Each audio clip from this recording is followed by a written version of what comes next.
Hello friends, அந்த நம்ம என்ன பார்க்க போகிறோம் அப்படின்னா, அனாயின்ஸில் படிக்கிற ரெகுலேஷன் 2021 ஸ்டூடெண்ட்ஸ் உங்களுக்கான ப்ரொஃபஷனல் எல்டிஓ இல்லை ஓப்பன் எல்டிஓ கோர்ஸஸோ எப்படி வந்து நம்ம ட்ராப் பண்ணுறது அப்படிங்கிற மாதிரி நிறைய பேர் வந்து கேட்டுட்டு இருந்தீங்க. அதே மாதிரி அதோட கிரெடிட்ஸ்லாம் எப்படி வந்து கால்குலேட் பண்ணுவாங்க, ஸோ அது மாதிரி எப்படி வந்து நம்ம அந்த ப்ரொஃபஷனல் எல்டிஓ இல்லை ஓப்பன் எல்டிஓ வந்து ட்ராப் பண்ணிவிட்டு வேறு கோர்ஸ் எடுத்து படிக்கிறது, அது என்ன மாதிரி ப்ரொசீஜர் அப்படிங்கிற மாதிரி ரெகுலேஷன் 2020 வச்சு நான் சொல்ல போகிறேன். வீடியோ கண்டிப்பாக பாருங்கள், ரொம்ப ரொம்ப யூஸ்ஃபுல்லாக இருக்கும். நான் கிறிஸ்டல் கிளியராக உங்களுக்கு எக்ஸ்பிளைன் பண்ண போகிறேன். அது என்ன அப்படிங்கிறத பார்க்கலாம். ஸோ வாங்க வீடியோக்குள்ளே போகலாம்.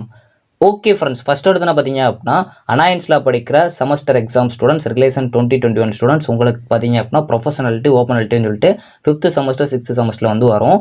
ஸோ இந்த 5th செமஸ்டர்லேருந்து நிறைய பேருக்கு வந்து இந்த எலெக்டிவ் பேப்பரை எப்படி ட்ராப் பண்ணலாம் அப்படிங்கிற மாதிரி ஒரு டவுட்ஸ் இருக்கும். அது அஃபீஷியலாகவே உங்களோட ரெகுலேஷன் 2021 பிடிஎஃப் வந்து கொடுத்துருக்காங்க. நான் அதை கிறிஸ்டல் கிளியராக உங்களுக்கு எக்ஸ்பிளைன் பண்ணுறேன். ரொம்ப ஈஸியாக தான் இருக்கும். ஸோ ஃபஸ்ட்டு பார்த்தீங்க அப்படின்னா 4.12 இதில் தான் உங்களுக்கு சொல்லியிருப்பாங்க அது எப்படி கால்குலேட் பண்ணுவாங்க, அதை எப்படி ட்ராப் பண்ணி அதோட ப்ரொசீஜர் என்ன அப்படிங்கிற மாதிரிலாம் சொல்லியிருப்பாங்க. அதை பற்றி பார்க்கலாம். ஸோ ஃபஸ்ட்டு இது என்ன கேட்டகரியில் வரும் அப்படின்னா, employability enhancement skill based course இதில் தான் பார்த்தீங்க அப்படின்னா வரும். ஸோ இது பார்த்தீங்க அப்படின்னா 2 டைப்பை வந்து கேட்டகரைஸ் பண்ணுவாங்க. ஸோ இது வந்து எப்படி சொல்லலாம் அப்படின்னா, இந்த பேப்பரை வந்து ஸ்கில் பேஸ்டு எக்ஸ்பெரிமெண்ட் லேர்னிங் கோர்ஸ்னு சொல்லலாம். அதாவது வந்து நீங்கள் கற்றுக்கிறத பார்த்தீங்க அப்படின்னா எக்ஸ்பெரிமெண்ட்டாகவும் நீங்கள் பண்ணி பார்க்குற மாதிரி இருக்கிற கோர்ஸாக இருக்கும். மேக்ஸிமம் வந்து இந்த நான் முதல்வன் இந்த மாதிரி ஒரு சில கோர்ஸ் இருக்கும், அதுதான் வந்து சொல்லியிருப்பாங்க. 2 கேட்டகரி வந்து இதில் இருக்குது. ஸோ ஒன்று பார்த்தீங்க அப்படின்னா ஃபுல்லாகவே பார்த்தீங்க அப்படின்னா லேப் பேஸ்டு இருக்கும். இன்னொன்று பார்த்தீங்க அப்படின்னா தியரி இன்டெகிரேட்டட் லேப் கோர்ஸாகவும் இருக்கும். தியரியாகவும் படித்து லேபாகவும் பண்ணுற மாதிரி இருக்கும். இந்த 2 கோர்ஸுமே வந்து உங்களுக்கு ஏதாச்சும் ஒன்று ஆஃபர் பண்ணியிருப்பாங்க. ஃபஸ்ட்டு இந்த கோர்ஸ் வந்து எப்போ கொடுப்பாங்க அப்படின்னா, உங்களுக்கு வந்து 5வது செமஸ்டர் 6வது செமஸ்டர் 7வது செமஸ்டர் இது எல்லாத்துலேயுமே பார்த்தீங்க அப்படின்னா ஒவ்வொரு செமஸ்டர்லேயும் உங்களுக்கு கொடுப்பாங்க. ஸோ இந்த இதுக்கு எப்படி கிரெடிட்ஸ் வந்து கொடுப்பாங்க அப்படின்னா, லெபார்ட்டரியாக நீங்கள் பண்ணுறீங்க அப்படின்னா அதுக்கு 2 கிரெடிட்ஸ் இல்லை 1 கிரெடிட்ஸ் சொல்லி 2 வந்து பிரிச்சிருப்பாங்க. ஸோ தியரி வித் இன்டெகிரேட்டடாக பண்ணுறீங்க அப்படின்னா அதுக்கு 2 கிரெடிட்ஸ் வந்து அலாட் பண்ணுவாங்க. ஸோ இப்போதைக்கு இந்த ஸ்கில் பேஸ்டு எக்ஸ்பெரிமெண்ட் லேர்னிங் கோர்ஸ்னால் என்னென்னு உங்களுக்கு தெரிஞ்சிருக்கும். ஸோ இதில் 2 டைப்பாக இருக்கிறதெல்லாம் தெரிஞ்சிருக்கும். இதில் வந்து நீங்கள் 6 கிரெடிட்ஸ் வரைக்கும் ஏர்ன் பண்ணிக்கலாம். ஸோ உங்களால் வந்து ஏர்ன் பண்ண முடியும். ஸோ அதே மாதிரி இதனால் உங்களுக்கு என்ன யூஸ்ஃபுல் பெனிஃபிட்ஸ்னால், நீங்கள் வந்து ப்ரொஃபஷனல் எல்டிஓ ஓப்பன் எல்டிஓ வந்து ட்ராப் பண்ணிக்கலாம். அதாவது அதுக்கு பதிலாக நீங்கள் வந்து இந்த ஸ்கில் பேஸ்டு கோர்ஸ் வந்து எடுத்து பண்ணுற மாதிரி இருக்கும். ஸோ இந்த இது வந்து உங்களுக்கு பார்த்தீங்க அப்படின்னா ஆஃபர் பண்ணுறது யாரும் பார்த்தீங்க அப்படின்னா ஏதாவது கம்பெனிஸ் இருப்பாங்க. ஸோ இதில் வந்து கம்பெனிஸில் இருக்கிறவங்கள பார்த்தீங்க அப்படின்னா மென்டார்ஸ்னு சொல்லியிருப்பாங்க. உங்கள் காலேஜுக்குள்ளே வந்து உங்களுக்கு ஒரு கைடு மாதிரி உங்களுக்கு வந்து ஒரு டீச்சர் மாதிரி இருப்பாங்க. ஸோ அவங்க யாரும் பார்த்தீங்க அப்படின்னா கோஆர்டினேட்டர்னு சொல்லுவாங்க. இது 2மே வந்து டிஃப்ரென்ஸ் புரிஞ்சுக்கிட்டீங்க அப்படின்னா ஈஸியாக இருக்கும். அதாவது ஒரு கம்பெனிலேருந்து உங்களுக்கு ஆஃபர் பண்ணுவாங்க. ஸோ அதே மாதிரி அந்த கம்பெனிலேருந்து ஆஃபர் பண்ணுற ஒரு கோர்ஸை நீங்கள் பண்ணுறீங்க அப்படின்னா உங்களுக்கு ஒரு ஹெட்டுமாக இருக்கிறாங்க, உங்களுக்கு ஒரு ஸ்டாஃப் இருப்பாங்க உங்கள் காலேஜில், அவங்களுக்கு வந்து கோஆர்டினேட்டர். அதே மாதிரி இந்த ஃபேம் அப்படின்னு சொல்லி கொடுத்துட்டு மென்டாரும் கொடுத்துருப்பாங்க. மென்டார்னா அந்த கம்பெனியில் இருக்கிறவங்க. இதேக்கு நான் சொல்கிறேன் அப்படின்னா, அந்த கம்பெனியில் இருக்க மென்டாரும் உங்கள் காலேஜில் இருக்க ஒரு கோஆர்டினேட்டர் சேர்த்து தான் உங்களுக்கு மார்க்ஸ் வந்து கொடுப்பாங்க. இது வந்து உங்களுக்கு ஈஸியாக புரியும்னு நினைக்கிறேன். ஸோ இதோட எவாலுவேஷன் ப்ராசஸ் என்ன அப்படிங்கிறத பார்க்கலாம். ஃபஸ்ட்டு பார்த்தீங்க அப்படின்னா இது ஃபுல்லாகவே வந்து உங்களுக்கு இன்டர்னல் பேப்பர் மாதிரி தான் இருக்கும். ஸோ இதை நீங்கள் ஜாயின் பண்ணணும் அப்படின்னா உங்கள் காலேஜில் இருக்க அந்த கோஆர்டினேட்டர் ஸ்டாஃப் தான் பார்த்தீங்க அப்படின்னா உங்களுக்கு ஒரு கோர்ஸ் வந்து கொடுப்பாங்க. அந்த கோர்ஸில் நீங்கள் ஜாயின் பண்ணுற மாதிரி இருக்கும். அந்த கோர்ஸுக்கு அந்த கம்பெனிலேருந்து ஒரு மென்டார் இருப்பாங்க. அந்த மென்டார் டைரெக்டாக மேக்ஸிமம் வந்து பார்த்தீங்க அப்படின்னா உங்கள் கோஆர்டினேட்டரோட கனெக்ஷனில் இருப்பாங்க. ஸோ அந்த மாதிரி தான் வந்து உங்களுக்கு இருக்கும். ஸோ இதில் வந்து எப்படி வந்து உங்களுக்கு மார்க்ஸ் வந்து அலோகேட் பண்ணுவாங்க அப்படின்னா 2 டைப்பாக இருக்குது. ஸோ இதில் என்ன சொல்லியிருப்பாங்க அப்படின்னா, உங்களுக்கு அந்த கம்பெனிலேருந்தே, அதாவது நீங்கள் ஒரு நான் முதல்வன் கோர்ஸோ ஏதோ ஒரு கோர்ஸ் பண்ணுறீங்க அப்படின்னா சர்டிஃபிகேஷன் கோர்ஸாக இருந்துச்சு அப்படின்னா உங்களுக்கு பார்த்தீங்க அப்படின்னா 20% வந்து, அதாவது டோட்டல் மார்க்ஸ் உங்களுக்கு 100 மார்க்ஸ் இருக்குது அப்படின்னா அதில் டோட்டல் 20% பார்த்தீங்க அப்படின்னா இன்டர்னல் அசஸ் மார்க்காக கன்சிடர் பண்ணுவாங்க. ஸோ 30 மார்க்ஸ் பார்த்தீங்க அப்படின்னா அந்த மென்டார் இருக்கிற மார்க்கை வச்சு உங்களுக்கு கலெக்ட் பண்ணுவாங்க. மீதி இருக்க 50 மார்க்ஸ் பார்த்தீங்க அப்படின்னா, அதாவது 50% மார்க்ஸ் பார்த்தீங்க அப்படின்னா உங்களோட கோஆர்டினேட்டர் வந்து நீங்கள் எழுதுகிற தியரி டெஸ்ட்டோ இல்லை லேப் டெஸ்ட்டோ வச்சு கொடுப்பாங்க. ஸோ 2வது பியில் என்ன சொல்லியிருப்பாங்க அப்படின்னா, சப்போஸ் அந்த கம்பெனியில் வந்து உங்களுக்கு சர்டிஃபிகேஷன் இல்லாமல் வந்து நீங்கள் கோர்ஸ் பண்ணுறீங்க அப்படின்னா 50% மார்க்ஸ் பார்த்தீங்க அப்படின்னா அந்த மென்டார் தான் உங்களுக்கு ப்ரொவைட் பண்ணுவாங்க. அதில் அது ஃபேம் அப்படின்னு சொல்லி கொடுத்துருப்பாங்க.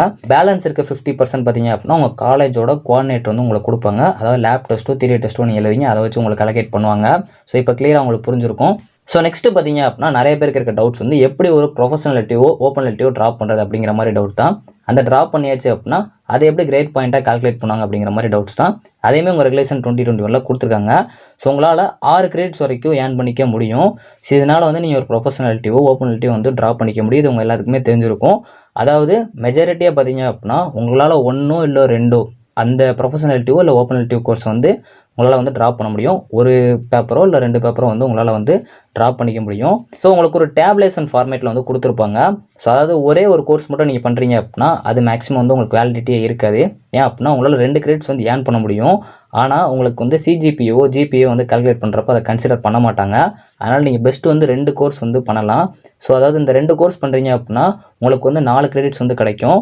ஸோ உங்களோட கிரேட் ஷீட்லேயும் பார்த்தீங்க அப்படின்னா அதை வந்து 2 அப்படின்னு சொல்லிட்டு பிரிண்ட் பண்ணுவாங்க. ஸோ அதே மாதிரி வந்து எலக்டிவ் பேப்பர் உங்களால் வந்து ஒரு எலக்டிவ் பேப்பரை ட்ராப் பண்ண முடியும். ஸோ இதே நீங்கள் ஒரு கோர்ஸ் பண்ணீங்க அப்படின்னா உங்களால் வந்து எந்த ஒரு எலக்டிவ் பேப்பரையும் ட்ராப் பண்ண முடியாது. ஸோ அதனால் நீங்கள் மேக்ஸிமம் பண்ணுறீங்க அப்படின்னா 2 கோர்ஸ் பண்ணலாம். ஸோ அதே மாதிரி உங்களை சிஜிபிஏ ஜிபிஏ கால்குலேட் பண்ணுறப்போ 3ங்கிற மாதிரி வந்து வச்சு கால்குலேட் பண்ணுவாங்க. ஸோ இப்போ உங்களுக்கு ஒரு கிளாரிஃபிகேஷன் கிடச்சிருக்கும்னு நினைக்கிறேன். சப்போஸ் 3 கோர்ஸ் நீங்கள் பண்ணுறீங்க அப்படின்னா உங்களுக்கு வந்து கிரெடிட்ஸ் பார்த்தீங்க அப்படின்னா 6 கிரெடிட்ஸ் அப்படின்னு சொல்லி கொடுப்பாங்க. ஸோ உங்களோட கிரேட் ஷீட்லேயே வந்து 3 அப்படின்னு சொல்லி பிரிண்ட் ஆகும். ஸோ அதே மாதிரி எலக்டிவ் பேப்பர் பொறுத்த வரைக்கும் நீங்கள் 2 எலக்டிவ் பேப்பர்ஸ் வந்து ட்ராப் பண்ணிக்கலாம். ஸோ அது ப்ரொஃபஷனல் எலக்டிவாக இருக்கலாம், இல்லை ஓப்பன் எலக்டிவாக இருக்கலாம். சிஜிபிஏ ஜிபிஏலேயே உங்களுக்கு 6 கிரெடிட்ஸ் வரைக்கும் வந்து உங்களால் வந்து ஏர்ன் பண்ண முடியும். உங்களுக்கு அதை வச்சு தான் கால்குலேட் பண்ணுவாங்க. அதனால தான் உங்களால் 6 கிரெடிட்ஸ் வரைக்கும் ஏர்ன் பண்ண முடியும் அப்படிங்கிற மாதிரி மேலே முதல் கொடுத்துருப்பாங்க. ஸோ நெக்ஸ்ட்டு வந்து இப்போ உங்களுக்கு நீங்கள் இந்த மாதிரி வந்து கோர்ஸ் எடுத்து பண்ணுறீங்க. சப்போஸ் நீங்கள் எல்லாமே வந்து கோர்ஸை கம்ப்ளீட் பண்ணிட்டீங்க அப்படின்னா உங்களுக்கு வந்து கிரெடிட்ஸ் வந்து கொடுத்துருவாங்க. நீங்கள் ஒரு ஸ்கில் பேஸ்டு கோர்ஸ் பண்ணீங்க, அதனால் உங்களுக்கு கிரெடிட் ஷீட்டில் வந்து பிரிண்ட் ஆகி அப்படி வரும். சப்போஸ் நீங்கள் வந்து இந்த கோர்ஸ் எதுவுமே நீங்கள் கரெக்டாக வந்து முடிக்கல, சக்ஸஸ்ஃபுல்லாக நீங்கள் முடிக்கல, அதாவது உங்களுக்கு 5th semester 6th semester 7th செமஸ்டர்னு சொல்லிட்டு உங்களுக்கு 3 தனித்தனியாக வரும். ஸோ இதில் நீங்கள் முடிக்கல அப்படின்னா உங்களுக்கு கிரெடிட் ஷீட்டில் பிரிண்ட் பண்ண மாட்டாங்க. ஸோ அதே மாதிரி 5th செமஸ்டரில் நீங்கள் 2 கிரெடிட்ஸ் வரைக்கும் வந்து உங்களால் ஏர்ன் பண்ண முடியும். ஸோ இதை முடிச்சிட்டிங்க அப்படின்னா நெக்ஸ்ட் செமஸ்டருக்கு நீங்கள் வந்து அடுத்து ஒரு 2 கிரெடிட்ஸ் வந்து ஏர்ன் பண்ணுற மாதிரி என்ரோல் பண்ணி வச்சுக்கலாம் 6th செமஸ்டரில். இந்த 6th செமஸ்டரில் நீங்கள் வந்து என்ன பண்ணலாம் அப்படின்னா, அதாவது உங்களுக்கு மேலே அந்த பாக்ஸில் பார்த்தீங்க அப்படின்னா நீங்கள் 2 கோர்ஸ் கம்ப்ளீட் பண்ணிட்டீங்க அப்படின்னா ஒரு எலக்டிவ் வந்து ட்ராப் பண்ணலாம். ஸோ அதனால் நீங்கள் ஏற்கனவே 5th செமஸ்டரில் 2 இது வந்து கோர்ஸை முடிச்சிட்டிங்க அப்படின்னா ஸோ உங்களால் வந்து 6th செமஸ்டரில் ஒரு ப்ரொஃபஷனல் எலக்டிவோ இல்லை ஒரு ஓப்பன் எலக்டிவோ வந்து ட்ராப் பண்ண முடியும். ஸோ அதனால தான் வந்து அங்கே கோர்ஸ்னு கொடுத்துக்கிட்ட பார்த்தீங்க அப்படின்னா 2 கோர்ஸ் நீங்கள் கம்ப்ளீட் பண்ணிட்டீங்க அப்படின்னா, அதாவது 5th செமஸ்டரில் 2 கோர்ஸ் முடிச்சிருவீங்க. ஸோ அதனால் 6th செமஸ்டரில் உங்களால் ஒரு ப்ரொஃபஷனல் எலக்டிவ் ஓப்பன் எலக்டிவ் வந்து ட்ராப் பண்ண முடியும். ஸோ நீங்கள் வந்து 4 கிரெடிட்ஸ் வரைக்கும் ஏர்ன் பண்ணிட்டீங்க அப்படின்னா, அதாவது 5th செமஸ்டரில் 2 பண்ணுவீங்க, 6th செமஸ்டரில் 2 பண்ணுவீங்க, அதாவது ஒரு செமஸ்டருக்கு 2 கிரெடிட்ஸ் வந்து ஏர்ன் பண்ண முடியும். ஸோ இப்படி நீங்கள் ஏர்ன் பண்ணுறப்போ உங்களால் பார்த்தீங்க அப்படின்னா 4 கிரெடிட்ஸ் வரைக்கும் ஏர்ன் பண்ண முடியும். அதாவது வந்து 5th செமஸ்டர் 6th செமஸ்டர் சேர்த்து. அப்படிங்கிறப்போ 7th செமஸ்டரில் உங்களால் 2 ப்ரொஃபஷனல் எலக்டிவோ இல்லை ஓப்பன் எலக்டிவோ வந்து ட்ராப் பண்ண முடியும். சப்போஸ் நீங்கள் வந்து ஒரு ஸ்கில் பேஸ்டு கோர்ஸ் வந்து என்ரோல் பண்ணியிருக்கீங்க, ஆனால் உங்களால் வந்து கரெக்டாக அந்த 4 கிரெடிட்ஸோ 6 கிரெடிட்ஸோ ஏர்ன் பண்ண முடியலை, அந்த சக்ஸஸ்ஃபுல்லாக வந்து அந்த கோர்ஸ் உங்களால் முடிக்க முடியல அப்படின்னா உங்களுக்கு வந்து திரும்பவும் வந்து ப்ரொஃபஷனல் எலக்டிவ் ஓப்பன் எலக்டிவ் வந்து ரெஜிஸ்டர் பண்ண சொல்லுவாங்க. அதாவது நீங்கள் அந்த விட்ட கிரெடிட்ஸ் எல்லாமே நீங்கள் டோட்டலாக வந்து மறுபடியும் ஏர்ன் பண்ணுற மாதிரி இருக்கும். அதாவது அந்த 6 கிரெடிட்ஸுக்கு பதிலாக அந்த ப்ரொஃபஷனல் எலக்டிவ் வந்து ட்ராப் பண்ணியிருப்பீங்க, அதை திரும்ப எடுத்து நீங்கள் கம்பேர் பண்ணுற மாதிரி இருக்கும். அப்படின்னா தான் உங்களுக்கு டிகிரி வேலிடேட் ஆகும் அப்படிங்கிற மாதிரி சொல்லியிருப்பாங்க. ஸோ நெக்ஸ்ட் பார்த்தீங்க அப்படின்னா எப்படி வந்து ஒரு கிரேட் பாயிண்ட் வந்து கால்குலேட் பண்ணுறாங்க, அதுவும் வந்து இந்த ப்ரொஃபஷனல் எலக்டிவோ ஓப்பன் எலக்டிவோ ட்ராப் பண்ணிட்டீங்க அப்படின்னா அதை வச்சு எப்படி உங்களுக்கு கால்குலேட் பண்ணுறாங்க அப்படிங்கிற மாதிரி சொல்லியிருப்பாங்க. ஸோ இது ரொம்ப சிம்பிள் தான். நீங்கள் 2 ஸ்கில் பேஸ்டு கோர்ஸ் பண்ணியிருக்கீங்க அப்படின்னா அதுக்கு ஒரு ஃபார்முலா மாதிரி உங்களுக்கு கொடுத்துருப்பாங்க. நீங்கள் 3 ஸ்கில் பேஸ்டு பேப்பர் பண்ணுறீங்க அப்படின்னா அதுக்கு ஒரு மாதிரி கொடுத்துருப்பாங்க. 2 ஃபார்முலா தான். ஸோ ஃபஸ்ட்டு ஃபார்முலா பொறுத்த வரைக்கும் நீங்கள் மேலே கொடுத்துருக்க பார்த்தீங்க அப்படின்னா கன்ஃபியூஸ் பண்ணும். ரொம்ப சிம்பிள் தான். நீங்கள் 2 ஸ்கில் பேஸ்டு கோர்ஸ் வந்து முடிச்சிட்டிங்க அப்படின்னா ஸோ உங்களோட கிரேட் பாயிண்ட் எப்படி கண்டுபிடிப்பாங்க அப்படின்னா, அதாவது லோயர் அடுத்து ஹையர். அதாவது நீங்கள் லோயர் அப்படிங்கிறப்போ ஒரு 5 கிரேட் பாயிண்ட்ஸ் தான் எடுத்திருக்கீங்க அப்படின்னா, ஹையர் அப்படிங்கிறப்போ 10 கிரேட் பாயிண்ட்ஸ் எடுத்திருக்கீங்க அப்படின்னா இந்த லோயரோட 1 மல்டிப்ளை பண்ணிக்கணும், அதேமாதிரி ஹையரோட 2 மல்டிப்ளை பண்ணிக்கணும். அந்த ரெண்டையுமே உங்களுக்கு சம் பண்ணிவிட்டு ஸோ 3 கிரெடிட்ஸை வச்சு உங்களால் டிவைட் பண்ணணும். இந்த ஃபார்முலாவை நீங்கள் இங்கே பார்க்குறப்போ உங்களுக்கு ஈஸியாக வந்து புரியும். மேலே கொடுத்துருக்க ஃபார்முலா வந்து உங்களுக்கு டீட்டெயிலாக கொடுத்துருப்பாங்க, அது கன்ஃபியூஸ் பண்ணுற மாதிரி இருக்கும். ஸோ இது உங்களுக்கு 2வது என்ன கொடுத்துருப்பாங்க அப்படின்னா 3 ஸ்கில் பேஸ்டு கோர்ஸ் நீங்கள் பண்ணுறீங்க அப்படின்னா ஸோ உங்களுக்கு பார்த்தீங்க அப்படின்னா சிம்பிளாக ஒரே ஒரு ஃபார்முலா தான். சிஜிபிஏ எப்படி கால்குலேட் பண்ணுவாங்க அப்படின்னா ஜஸ்ட்டு அந்த இதோட ஆவரேஜ் கால்குலேட் பண்ணாலே உங்களுக்கு வந்துடும் அப்படிங்கிற மாதிரி சொல்லியிருப்பாங்க. ஓகே ஃப்ரெண்ட்ஸ், ஓவராலாக உங்களுக்கு எப்படி வந்து ஒரு ப்ரொஃபஷனல் எலக்டிவை ட்ராப் பண்ணுறது, ஒரு ஓப்பன் எலக்டிவ் ட்ராப் பண்ணுறது எப்படி வந்து எவாலுவேட் பண்ணுறாங்க அப்படிங்கிற ப்ரொசீஜர் ஃபுல்லாகவே சொல்லிட்டேன். இந்த வீடியோ ரொம்ப கிளியராக உங்களுக்கு புரிஞ்சிருக்கும்னு நினைக்கிறேன். மறக்காமல் ரெகுலேஷன் 2020 படிக்கிற உங்கள் ஃப்ரெண்ட்ஸ் எல்லாருக்குமே ஷேர் பண்ணுங்கள், உங்கள் ஜூனியர்ஸ்க்கும் மறக்காமல் ஷேர் பண்ணுங்கள். தேங்க்ஸ் ஃபார் வாட்சிங்.